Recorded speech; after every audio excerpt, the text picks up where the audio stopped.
Okay, some trig here.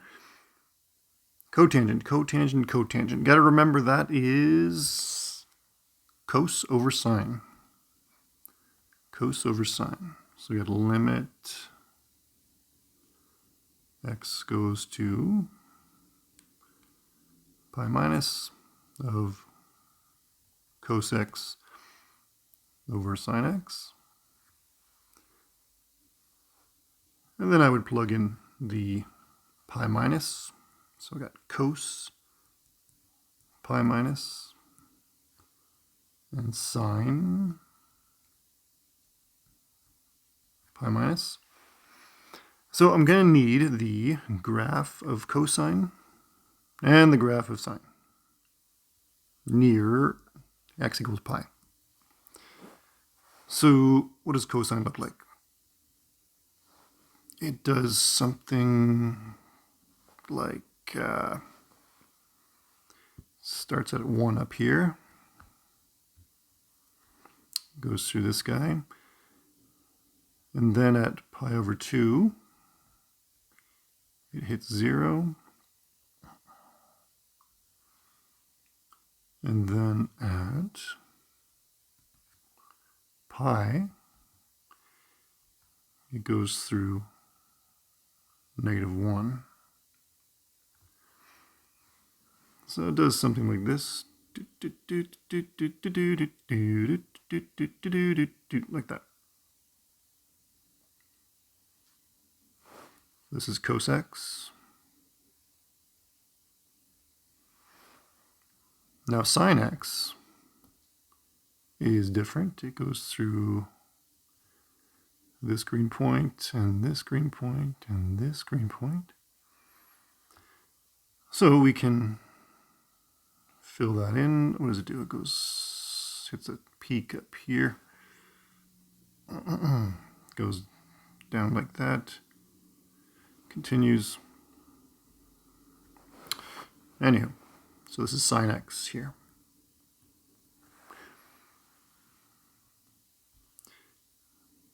Now we're looking at pi minus. So here's pi. So pi minus is a little bit smaller than pi. So we're approaching pi from the left.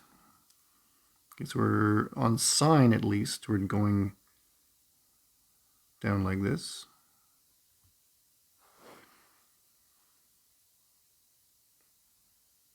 And on cosine, we're approaching like this. So what's happening? Focus your attention here. Trying to figure out sine of pi minus. So when I look at this red arrow here, what y value am I approaching? Well, it's going to be 0, but more importantly, I'm above the x-axis, so 0 plus. And looking at this arrow here, we see that cos of pi minus, it's approaching -1, and it's coming from above, right? My arrow is going down to hit y equals -1.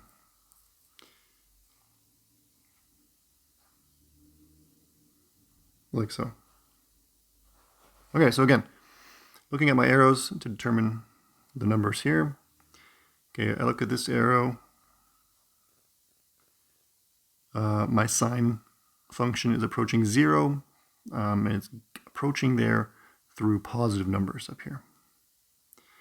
My cosine is approaching -1, and it's doing so through numbers that are bigger than -1. Okay, let's zoom back out. Try to answer our question. Where are we? Okay, let's move a bit further. Okay. So we had -1 plus all over 0 plus. Okay, the division by 0 tells me I'm going to get plus infinity or minus infinity. And to determine which is which, I'm going to say the numerator is negative, the denominator is positive, so overall minus infinity.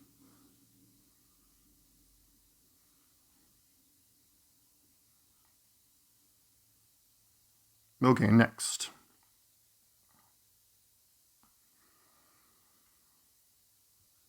Ln.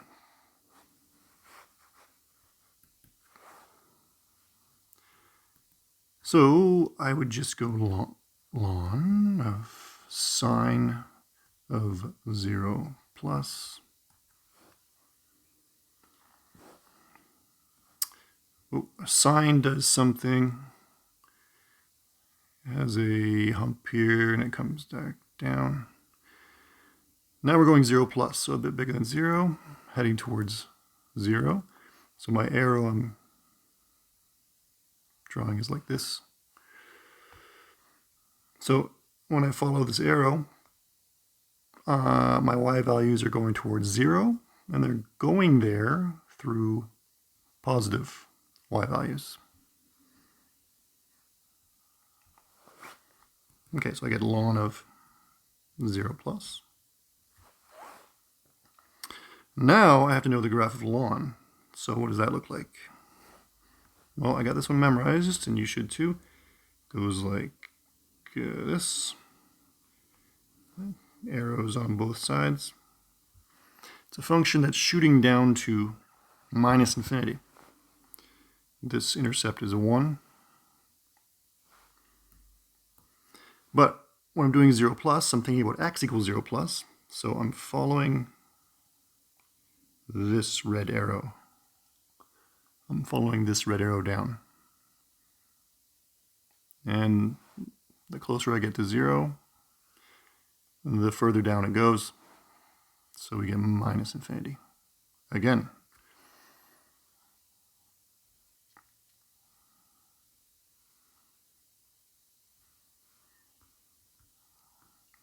Okay, so this gives an example. So this graph right here gives an example of a vertical asymptote. So I'll copy this definition down. So we have a vertical line here. Oops. The vertical line is the y-axis. And my function is shooting down to minus infinity. So you can be shooting up to plus infinity. That would also be a vertical asymptote, or maybe the function is going like this. Doesn't matter. So an asymptote is a straight line that your function is approaching.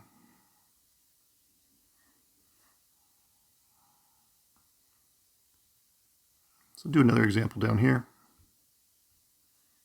Oh, that's not what I want. Blue. So if I had a function, say at, we'll say x is equal to 4 here, and we'll do a dotted line, as is customary for a asymptote. And let's say the function is green, and let's say it's shooting up like this. And then on the other side, it's going like this, and whatever, it goes like that, and who cares? But the point is that this function, which we'll call f, has a limit that is infinite. So here we have limit x goes to 4 minus of f of x is infinity. And down here we have limit x goes to 4 plus of the function is minus infinity. So in English we would say vertical asymptote at x equals 4. Vertical asymptote at x equals 4.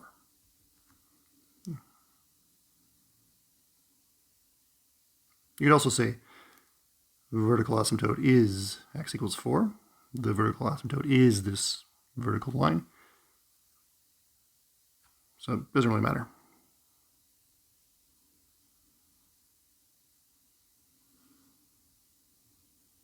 Okay, let's try one. So vertical asymptotes almost always are caused by divisions by 0. Okay, we saw before where you have a positive number divided by 0 plus, so you're going to get plus infinity. Or if you have like negative 3 over 0 minus, you'd also get plus infinity. So it's these division by 0 that cause the asymptote, almost always. So to find them, I need to find where does my function have a division by 0. So I will take the denominator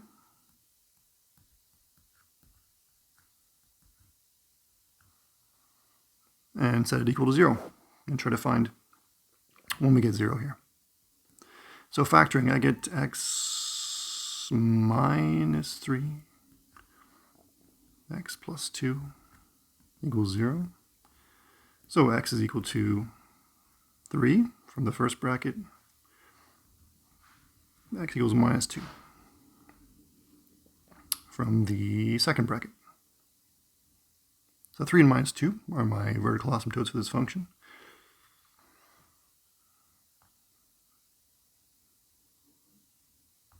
And these are the equations here. Okay, so for this question, as it's posed, that's enough, but let's see a little bit closer what's happening. Maybe with the graphic here. So we got 3 and minus 2, 3 and minus 2. So let's go 4, and here, okay, minus 2 and 3.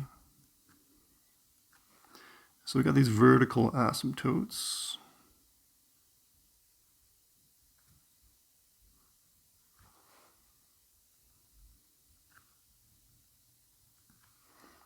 And let's remember what the function is. F of x is, if I factor the denominator, I get this.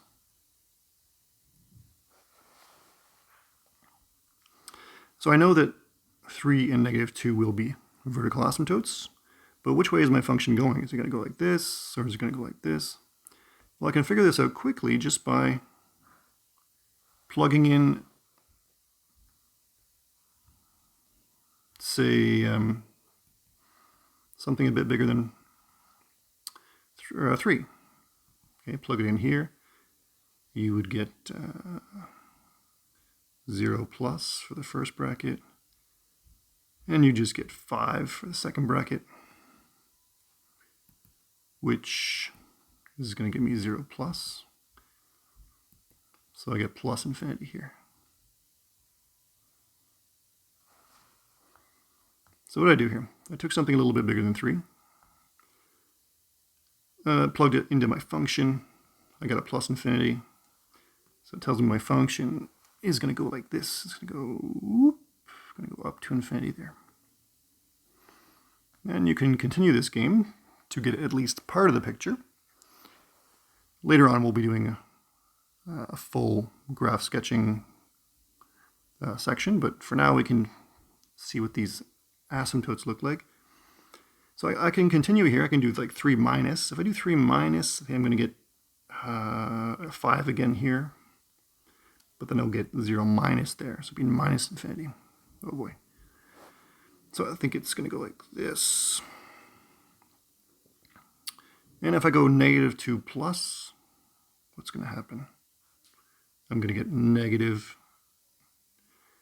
careful now, negative and positive, so minus infinity. It's going to go down like that. And then finally,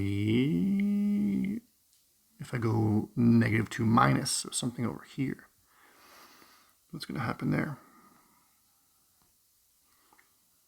I'm going to have a negative number right here and a negative number right here. So overall positive going up like that. Okay, so asymptotes give me a lot of this function. So later on, we're going to see how to connect the dots here in an intelligent and not haphazard way. It's probably going to go like this. It's probably going to continue like this and like this, but we will see that later on.